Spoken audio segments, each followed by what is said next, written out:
Hey guys, this is a lecture on abolitionism and the anti-slavery movement in the North versus the South. So the deal is that slavery is treated differently in the North and in the South, and especially the reactions to slavery, like the anti-slavery movement, those are really different. So in the North, for example, you have people like William Lloyd Garrison that are doing things like publishing newspapers like The Liberator, and in The Liberator they publish the stories of former slaves like Frederick Douglass, Harriet Jacobs, Solomon Northup. You might remember these people because in class we discussed them, and also because Solomon Northup has a movie called 12 Years a Slave, and that's a pretty popular film here about this event, these people, the abolitionists. In the North, there was a greater ability to achieve emancipation because the North wasn't that tied down to the agricultural ways of the South. The economy did not depend entirely on slavery. It did depend on slavery because cotton and textile exports did benefit people in the North. But for the most part, people in the North didn't necessarily need slaves as much as people in the South did.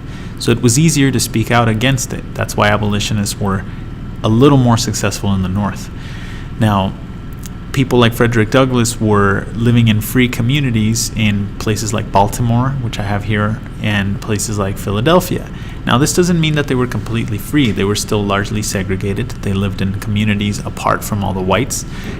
They did have restrictions upon their civil rights and liberties, and they did have the ability to obtain religion and practice it. Like, Christianity was essential for their lives.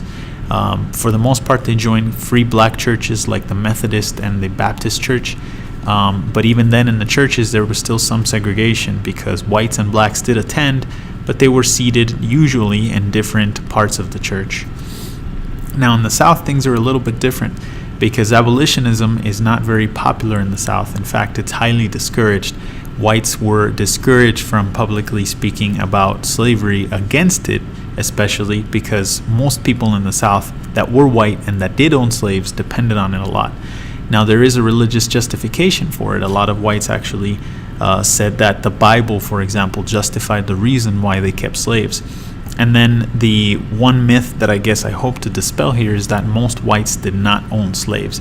In fact, very few whites in the South had the ability economically to own a slave. It was a little bit out of the reach of most whites in the South.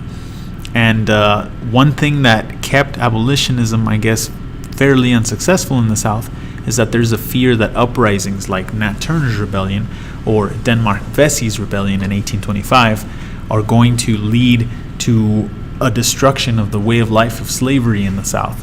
And it's up to the whites in the South to keep these uprisings from happening. So Nat Turner was the specific person we studied in class, the case study and the document analysis we did. But Nat Turner's not the only rebellion that was happening here in the South. There was Denmark Vesey in 1825, like I mentioned before, and there was also another slave rebellion in 1811 in Louisiana. But for the most part, they were relatively unsuccessful. This is the one that actually was able to kind of stir up emotions in a lot of the white people in the South. And that's the difference here between abolitionism in the North versus abolitionism in the South.